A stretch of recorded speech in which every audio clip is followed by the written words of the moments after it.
Vijay Times நேயர்களுக்கு வணக்கம். India Australia test match series போய்கிட்டு இருக்கு. முதல் டெஸ்ட் மேட்ச்சில் இந்தியா அபார வெற்றி பெற்றாங்க. முதல் போட்டியில் தோல்வியுற்ற ஆஸ்திரேலியா கம்பேக் கொடுத்து ரெண்டாவது டெஸ்ட் மேட்சை இந்தியாவை ஈஸியாக தோற்கடிச்சாங்க. ரொம்ப ஆக்ரோஷமாக விளையாடி மீண்டும் மீண்டும் நிரூபிக்கிறாங்க, கிரிக்கெட் உலகத்தில் நாங்கள் தான் டான். அதுவும் ஓரளவுக்கு உண்மையும் கூட. இந்த ரெண்டாவது டெஸ்ட் மேட்ச் எப்படி இருந்துச்சுன்னா, ஸ்கூலில் ஃபஸ்ட்டு ரேங்க் எடுக்கிற பசங்களை பார்த்தீங்கன்னா 100க்கு 98 99 மார்க் எடுத்துக்கிட்டு சந்தோஷமாகவே இல்லாமல் 1 மார்க் 2 மார்க்காக கவலைப்பட்டுட்டே இருப்பாங்க. ஆனால் கடைசி பெஞ்சு பசங்க அப்படி இல்லை.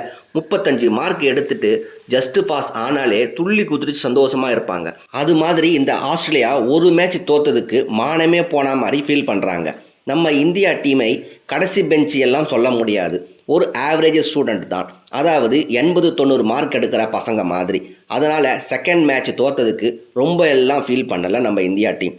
சும்மா ஒரு 3 பிளேயரை மட்டும் தேர்ட் மேட்ச்சுக்கு மாற்றிருக்காங்க. ஆனால் ஒரு விஷயம், இப்போ வரப்போகிற 3 டெஸ்ட் மேட்சும் இந்தியாவுக்கு ரொம்ப முக்கியம். 3வது டெஸ்ட் மேட்ச்சுக்கு கௌதம் கம்பீர் சில சேஞ்சஸ் பண்ணியிருக்கார். இந்த வீடியோவில் என்ன சேஞ்சஸ் என்பதையும், யார் அந்த 3 பிளேயரும், வரப்போகிற 3 டெஸ்ட் மேட்ச் இந்தியாவுக்கு ஏன் ரொம்ப இம்பார்ட்டன்ட்னு பார்க்கலாம். இந்தியா ஆஸ்திரேலியா டெஸ்ட் மேட்ச் சீரியஸில் மொத்தம் 5 மேட்ச், 2 மேட்ச் முடிஞ்சிருக்கு. 3வது டெஸ்ட் மேட்ச் வருகிற டிசம்பர் 14ஆம் தேதி பிரிஸ்போனில் நடக்க போகுது. வரப்போகிற 3 டெஸ்ட் மேட்சும் ஆஸ்திரேலியாவை நாம் எப்படியாவது ஜெயிச்சு ஆகணும். ஒரு மேட்ச் நம்ம இந்தியா டீம் தோல்வி அடைந்தால் கூட டெஸ்ட் வேர்ல்டு சாம்பியன்ஷிப் ஃபைனலுக்கு போக முடியாது. அதனால் நாம் வரப்போகிற 3 டெஸ்ட் மேட்சையும் கண்டிப்பாக ஜெயிச்சாகணும். இந்தியா டீமில் இருக்கிற ஒரே சிக்கல், நிலையான ஓப்பனர்கள் இல்லை. 5 டே மேட்சை 1 டே மேட்ச் மாதிரி விளையாடி அவுட் ஆகிறாங்க.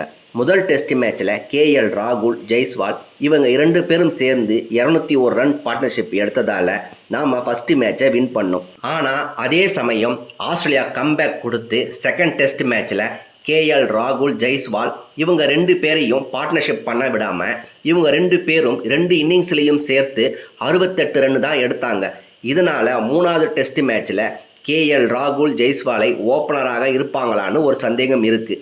அப்படி இல்லைன்னா ரோஹித் சர்மா ஓப்பனராக வர சான்சஸ் அதிகமாக இருக்குது. 2வது டெஸ்ட் மேட்ச் பேட்டிங் மட்டும் மோசமாக விளையாடலை, போலிங் அதை விட படும் மோசம். அதில் முக்கியமாக ஹர்ஷித் ராணா 16 ஓவர் போட்டு ஒரு ஓவருக்கு ஆவரேஜாக 5 ரன் கொடுத்துருக்கார். ஒரு விக்கெட் கூட எடுக்கலை. ஹர்ஷித் ராணாவுக்கு பவுன்ஸும் இன்ஸ்விங் போலிங் மட்டும்தான் போட தெரியும் போல. அதனால் ஆஸ்திரேலியா பேட்ஸ்மேன் அவர் ஓவர் வந்தாலே நல்லா அடித்து ரன் எடுத்தாங்க. அதனால் இந்தியா தோத்ததுக்கு இவரும் ஒரு காரணம். இந்த 2வது டெஸ்ட் மேட்ச் தோல்விக்கு பிறகு இந்தியா டீமோட கோச் கௌதம் கம்பீர் ஒரு மீட்டிங் வச்சுருக்கார். அதில் அவர் என்ன சொல்லியிருக்காருன்னா, செகண்ட் டெஸ்ட் மேட்ச்சில் யாரும் சிறப்பாக விளையாடலை, நிதிஷ் ரெட்டி மட்டும்தான் ஓரளவுக்கு விளையாடி இருக்காரு. மற்றவங்க எல்லோரும் ஏனோதானன்னு விளையாடி இருக்கீங்க. அப்புறம் ஹர்ஷித் ராணா மற்றும் அஸ்வின் ரவிச்சந்திரன் மீது இருந்த நம்பிக்கை போயிடுச்சுன்னு சொல்லியிருக்காரு. ரோஹித் சர்மா மீண்டும் ஓப்பனராக விளையாட வேண்டிய சூழ்நிலை வந்துருச்சுன்னு சொல்லியிருக்கார். இதனால் 3வது டெஸ்ட் மேட்ச் இந்தியாவுக்கு ரொம்ப முக்கிய மேட்சாக இருக்கிறதால ரோஹித் சர்மா ஓப்பனராகவும், ஸ்பின்னருக்கு வாஷிங்டன் சுந்தரும், ஃபாஸ்ட் போலிங்க்கு ஹர்ஷித் ராணாவுக்கு பதில் ஆகாஷ் தீப் இல்லைன்னா பிரசித் கிருஷ்ணா விளையாட கிட்டத்தட்ட முடிவாகியிருக்கிறது. இப்போ இந்த சேஞ்சஸால் இந்தியா டீம் வின் பண்ணும் என நம்புகிறார் கௌதம் கம்பீர். பார்ப்போம் என்ன நடக்க போகுதுன்னு. கண்டிப்பாக இந்த மேட்ச் இந்தியாவுக்கு மான பிரச்சனை தான்.